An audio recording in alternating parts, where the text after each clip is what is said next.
রাষ্ট্রপতির পদত্যাগের সব প্রস্তুতি সম্পন্ন করেছে রাষ্ট্রপতি দপ্তর। বঙ্গভবনের সামনে আছেন আশিকিন প্রিন্স, যুক্ত হব তার সাথে। প্রিন্স, পদত্যাগপত্র যে কোনো সময় আসতে পারে বলে আমরা সংবাদের মধ্যে জেনেছি। তো কি অবস্থা, এই বিষয়ে কোনো তথ্য রয়েছে কিনা?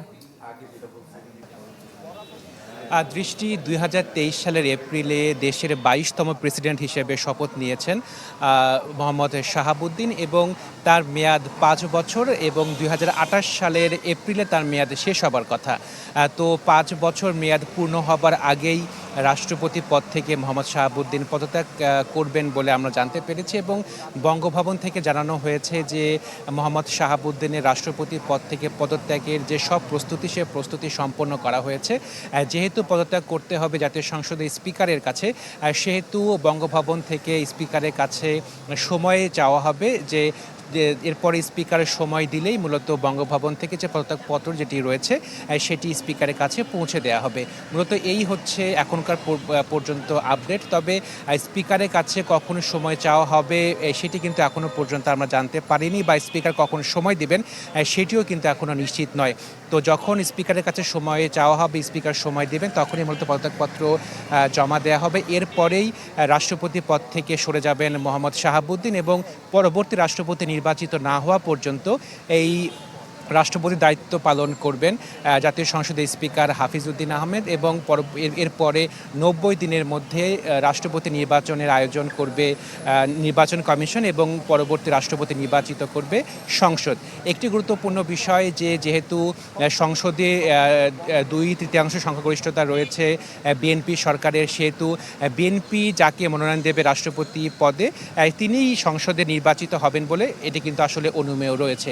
তো আপনাকে জানিয়ে রাখি যে রাষ্ট্রপতি মোহাম্মদ শাহাবুদ্দিনের যে মেয়াদকাল এখন পর্যন্ত আছে, তিনি তার এই মেয়াদকাল কিন্তু ঘটনাবহুল। এই সময়টাতেই গণঅভ্যুত্থান হয়েছে, আওয়ামী লীগ সরকারের পতন হয়েছে, একই সাথে অন্তর্বর্তী সরকার দায়িত্বভার নিয়েছিল এবং তারা ত্রয়োদশ জাতীয় সংসদ নির্বাচনের আয়োজন করেছে। এই নির্বাচনের প্রেক্ষিতে বর্তমান সরকার ক্ষমতা রয়েছে। একটি বিষয় যে রাষ্ট্রপতি মোহাম্মদ শাহাবুদ্দিন তিনি একমাত্র ব্যক্তি যিনি পরপর ৩টি সরকার প্রধানকে তিনি শপথ বাক্য পাঠ করিয়েছেন। তো আমরা খবর পেয়েছি যে তার পদত্যাগের সকল প্রস্তুতি সম্পন্ন হয়েছে। এখন সময়ের অপেক্ষা কখন তার পদত্যাগপত্রটি স্পিকার বরাবর পেশ করা হবে। দৃষ্টি। জি প্রিন্স, ধন্যবাদ আপনাকে। আমরা সাদকে দেখতে পাচ্ছি সংসদের সামনে রয়েছেন সম্ভবত।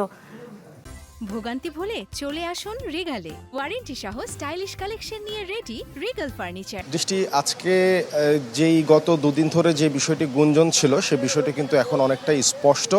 অর্থাৎ বাংলাদেশের রাষ্ট্রপতি পদত্যাগের যে কথাটি গত দুদিন ধরে আমরা শুনে আসছিলাম, আজকে কিছু আনুষ্ঠানিকতা বাকি, এমনটি কিন্তু আমাদের কাছে তথ্য আছে। আমাদের সহকর্মীরা জানাচ্ছিলেন। এর বাইরে সব মিলিয়ে আপনি জানেন যে সাংবিধানিক যেই নিয়ম আছে সেই নিয়ম অনুসারে কিন্তু রাষ্ট্রপতি যদি কখনো পদত্যাগ করতে চান বা দায়িত্ব পালনে অসমর্থ হন, সেক্ষেত্রে তিনি পদত্যাগপত্র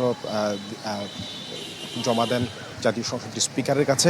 স্পিকার চিকিৎসাধীন অবস্থায় থাইল্যান্ডে ছিলেন। উনি কিন্তু দুদিন সফর সংক্ষিপ্ত করে আজকে ফিরে এসেছেন। যদিও তিনি বলেছেন তার এই ফিরে আসার সাথে আজকের কোনো ঘটনা প্রবাহের মিল নেই, তারপরেও কিন্তু আলোচনা যেটি ছিল সেই আলোচনাটি আরও জোরালো হয়েছে আজকে স্পিকার ফিরে আসার পর। এবং আমরা যতটুকু জানতে পেরেছি আজকের দিনের কোনো একটা সময় বঙ্গভবন থেকে কিন্তু পদত্যাগপত্র পৌঁছে যাবে এই জাতীয় সংসদ ভবনে এবং রাষ্ট্রপতির পদত্যাগপত্র নিয়ে কিন্তু এই স্পিকারের কাছে, স্পিকারের দপ্তরে আজকে চলে আসার কথা আছে। এবং যেমনটি এরই মধ্যে আপনারা জেনেছেন যে এই বিষয়টি কিন্তু বাংলাদেশের সাংবিধানিকভাবে সর্বোচ্চ পদধারী এই রাষ্ট্রপতি পদটি এবং 5 বছরের জন্য নির্বাচিত হন। 2023 সালে বর্তমান রাষ্ট্রপতি মোহাম্মদ শাহাবুদ্দিন যিনি নির্বাচিত হয়েছেন, তিনি কিন্তু একটি ঘটনাবহুল সময় পার করেছেন। এর মধ্যে আওয়ামী লীগের আমলে নিয়োগ পাওয়ায় রাষ্ট্রপতি, তার পরবর্তীকালে গণ অভ্যুত্থানের পরবর্তীতে আওয়ামী লীগের পতন হওয়ার পরেও কিন্তু তিনি টিকে গিয়েছেন, উনি দায়িত্ব পালন করেছেন। এরপরে প্রায় 2 বছর সময় অন্তর্বর্তীকালীন সরকারের সময় কিন্তু তিনি দায়িত্ব পালন করেছিলেন। তারপরে বিএনপি সরকার দায়িত্ব নেওয়ার পর এই বছরের শুরুতে কিন্তু এখন পর্যন্ত তিনি দায়িত্ব পালন করে গিয়েছিলেন। তার যেই 5 বছর শেষ হওয়ার কথা ছিল হচ্ছে আগামী 2028 সালের এপ্রিল নাগাদ, তার আগেই কিন্তু তিনি পদত্যাগ করছেন, এমনটি কিন্তু আমরা জানতে পেরেছি। এবং নিয়ম অনুযায়ী আগামী 90 দিনের মধ্যে এই 90 দিন মধ্যে দায়িত্ব পালন করবেন রাষ্ট্রপতি পদে জাতীয় সংসদের স্পিকার। পরবর্তীতে সংসদ সদস্যরা পরবর্তী রাষ্ট্রপতি হিসেবে নতুন কাউকে নিয়োগ দিবেন বা নতুন কারো নাম প্রস্তাব করবেন, সেই অনুযায়ী পরবর্তী রাষ্ট্রপতি নির্বাচিত হবে। সব মিলিয়ে আসলে ঘটনাটি যখন ঘটবে নিশ্চয়ই আমাদের মারফত আপনারা জানতে পারবেন এবং সব মিলিয়ে আপনাদের চেষ্টা করব পরিস্থিতি কি ঘটছে আপনাদের আপডেট রাখার জি জন্য। জি স্যার, ধন্যবাদ আপনাকে আমাদের সাথে যুক্ত হওয়ার জন্য। প্রিন্স, আপনাকে অনেক ধন্যবাদ।